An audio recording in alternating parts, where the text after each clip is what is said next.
Alien blood splattered across Nathan Cook's face as he fired the last shots from his rifle into the lifeless Hazari soldier, knowing this small victory didn't change the hopelessness of humanity's war unless drastic sacrifices were made fast.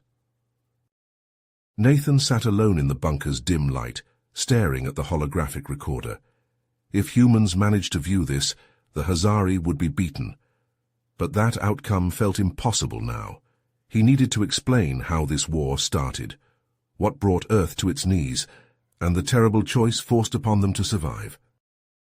"Computer, initiate recording," he commanded, his voice rough. The recorder blinked.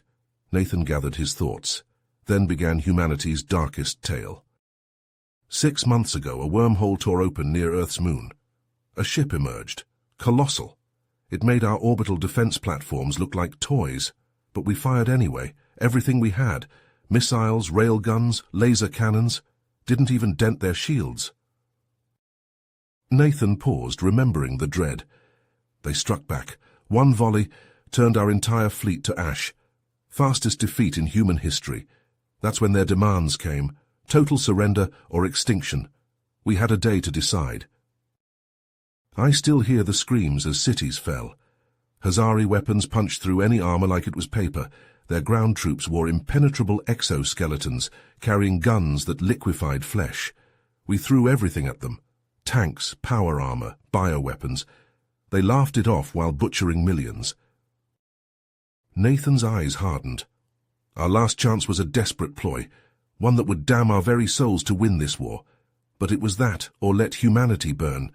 And with the Hazari mere days from victory, we had no choice but to act, no matter the cost.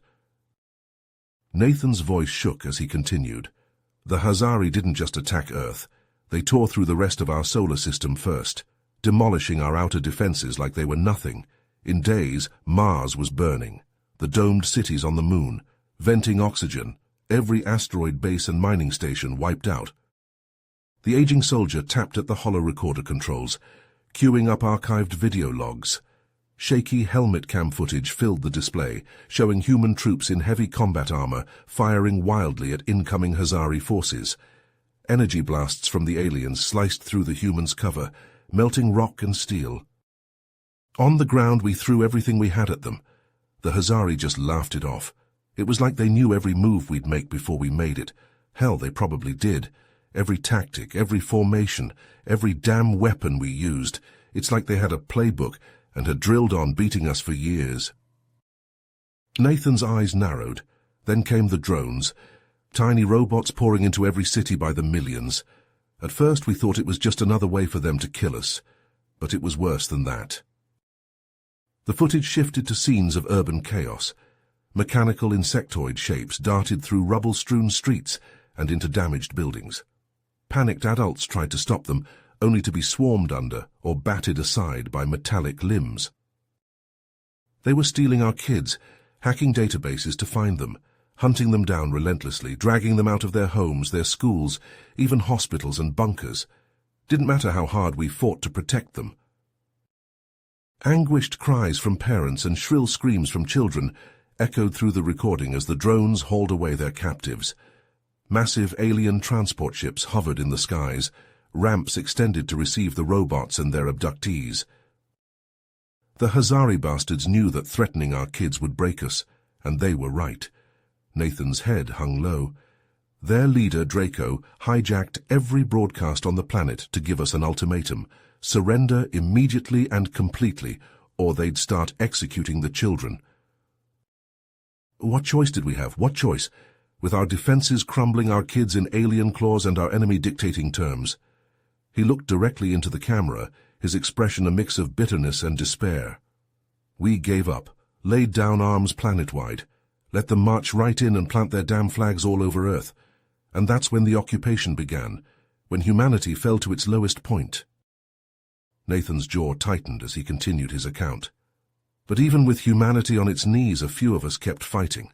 Me and Jack Reeves found each other in the chaos and slipped away to an old Cold War bunker outside Portland, along with maybe 20 others.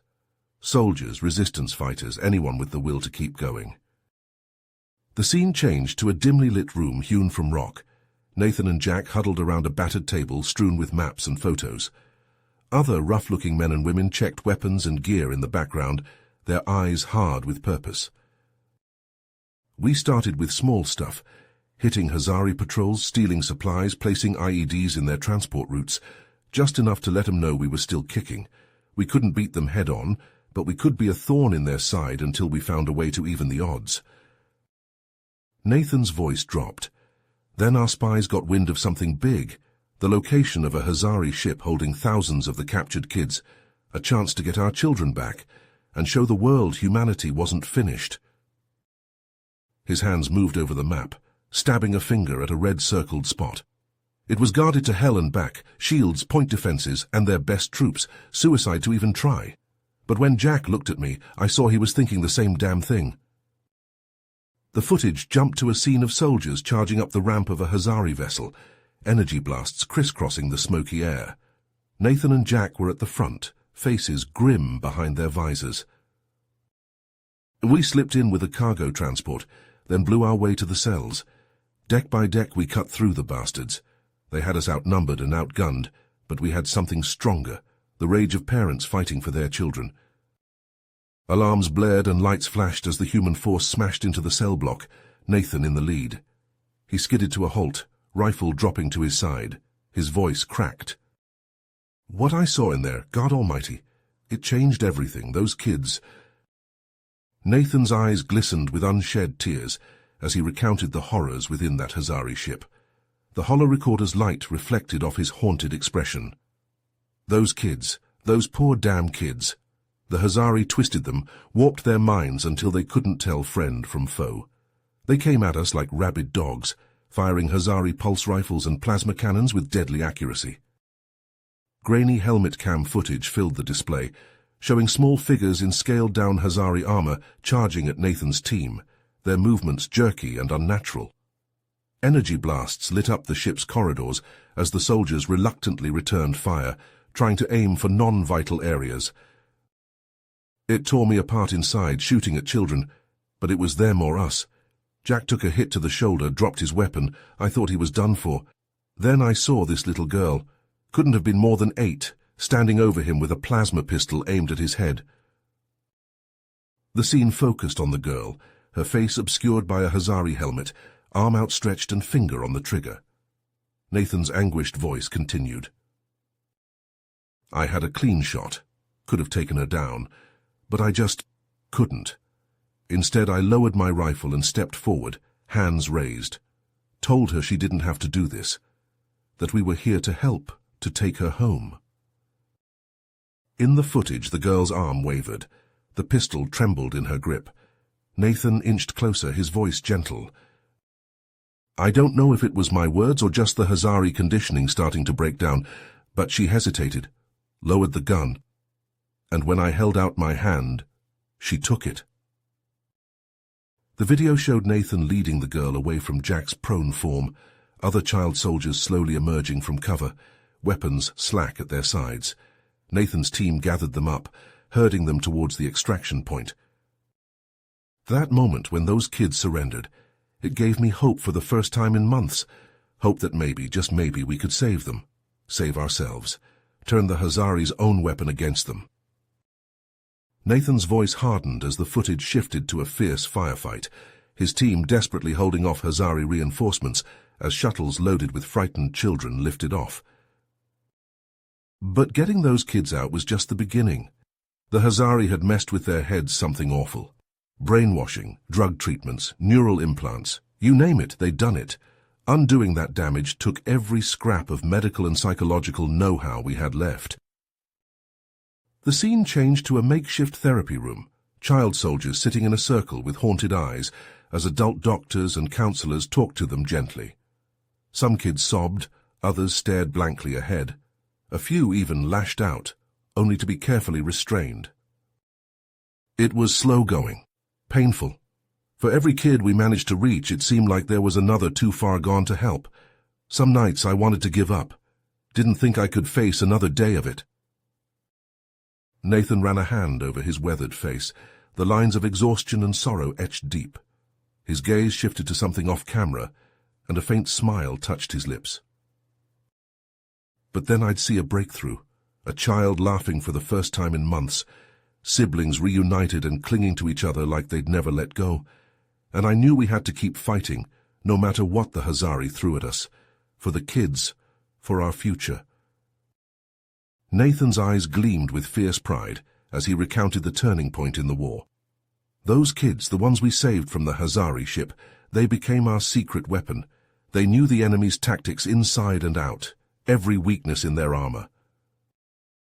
The holo recording cut to shaky footage of a joint force of human soldiers and child survivors, clad in scavenged Hazari gear, infiltrating an alien command post. The kids moved with preternatural speed and agility, planting explosives and cutting down guards with stolen energy rifles. We started hitting the Hazari where it hurt, Nathan narrated over the scenes of sabotage and ambush. Supply depots, communication hubs, troop barracks, nowhere was safe. We'd slip in quiet, let the kids lead the way, then strike hard and fast before they could respond.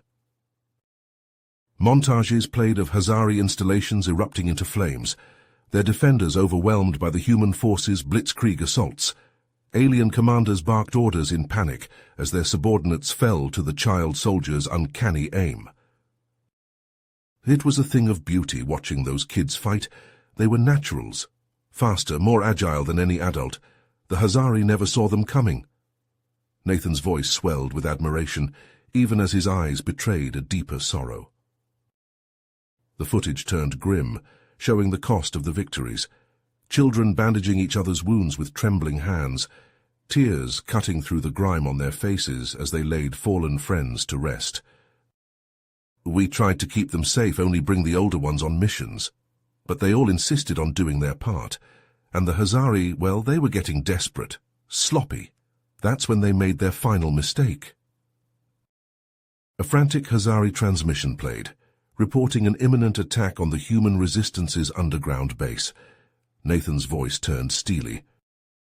They threw everything they had at us. Troops, tanks, gunships, the works. Thought they could end it all in one last blitz. The bunker shook as alien ordnance pounded the surface, showering the defenders in dust and debris. We were dug in deep, but it wasn't enough. They just kept coming, wave after wave. We were holding them, but barely. Nathan's breath caught. Then a Hazari shell punched through into the lower levels, where we were keeping the youngest kids. The old soldier squeezed his eyes shut, his voice cracking. Jack, he didn't hesitate, grabbed every scrap of explosives we had, and led a team to seal the breach. They held the Hazari back just long enough for us to evacuate the children. But the cost... Nathan trailed off, unable to continue. The scene shifted to a makeshift triage center, medics frantically working to save the injured. In the background, small bodies lay covered in blood-stained sheets. We lost so many that day. Soldiers, children, friends, but in the end we held. The Hazari retreated to lick their wounds, and we knew it was time to end this, once and for all. The holo recording jumped to a final scene. A battered fleet of human ships, many barely held together by hasty field repairs, surrounded a massive Hazari battle cruiser in high orbit. The image zoomed in on the boarding team. Nathan, the eldest child survivors, and a grizzled cadre of veterans in patchwork combat armor. One last mission. Capture the Hazari leader, Draco, and cut the head off the snake.